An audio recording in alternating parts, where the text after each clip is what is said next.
Hey everyone, welcome back to the channel. If you've been following along, you know I've shared more vlogs from my recent trip through the Dolomites and Venice. The Dolomites are truly one of the most spectacular mountain ranges in Europe. Dramatic peaks, colorful alpine meadows, and charming towns at every turn. If you're planning a trip here, a useful tip is to choose your base strategically. For the first half of your trip, covering days 1 to 3, Ortisei or nearby towns in Val Gardena are perfect, as most hikes and viewpoints are in that area.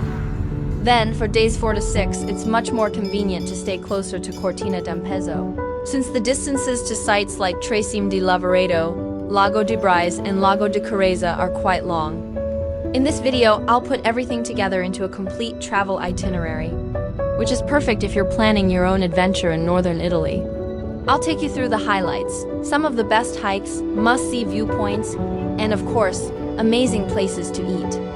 If you haven't seen the previous vlogs yet, make sure to check those out after this one. Now, let's dive in. After a late night arrival, the excitement was high, ready to kick off this unforgettable journey in the Dolomites. Our first full day started strong with one of the Dolomites' most iconic views, the Seceda ridgeline. A cable car ride up, a hike above the clouds, and endless mountain views made it magical.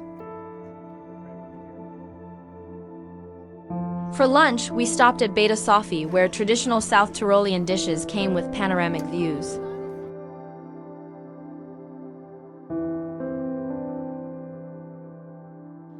Later, we explored the charming town of Ortisei, before ending the day at the Santa Maddalena sunset viewpoint, one of the most photographed places in the Dolomites.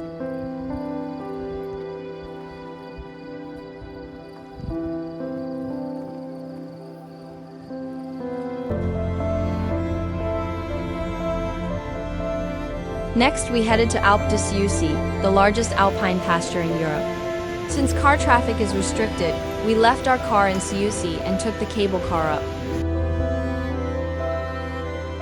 From there, we hiked to Tschötsch, passing cows, wildflowers, and endless Dolomite peaks. No wonder it's called the Dolomites Cinema.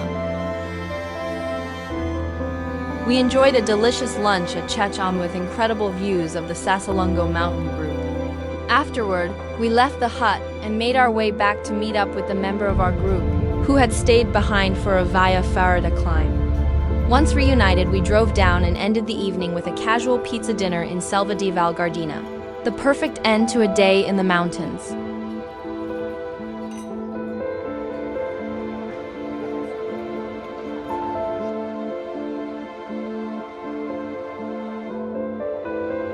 One of the absolute highlights of our trip was hiking among the most iconic peaks in the Dolomites.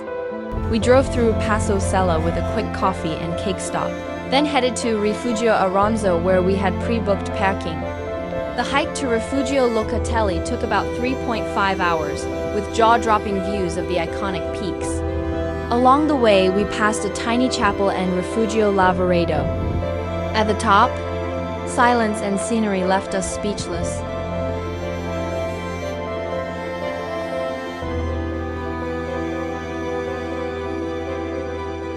On the way back, we stopped at the peaceful Lago di Messina, then ended with pasta in Cortina d'Ampezzo, just as rain rolled in.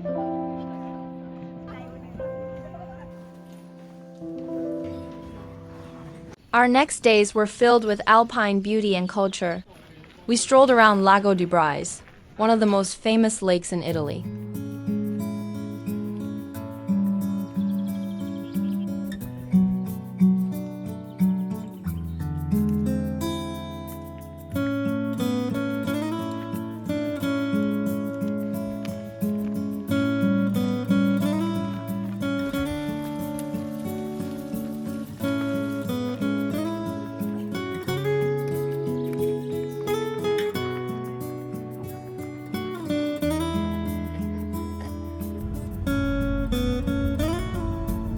Then we had lunch at the incredible Alpinn restaurant on Kronplatz, with its modern design and panoramic views.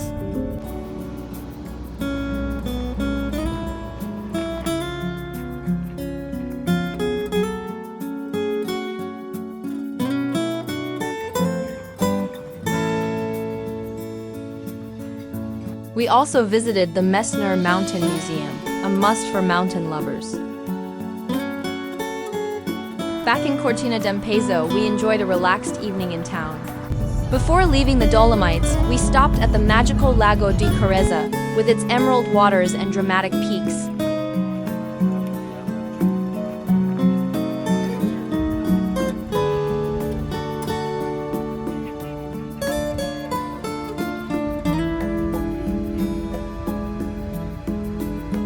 After the mountains, it was time for a change of scenery. We dropped off our rental car in Messner, then took the train into Venice. Even though rain welcomed us on arrival, we enjoyed dinner at Cuore Veneziano. The next morning, the sun returned, and we spent the day exploring this magical city.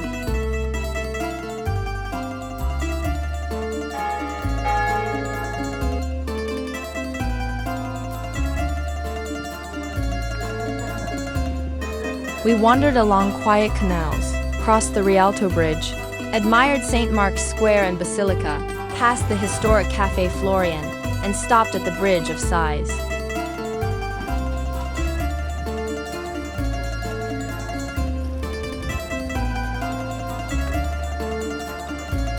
Before leaving, we crossed the Accademia Bridge, where the view of the Grand Canal felt like stepping into a painting.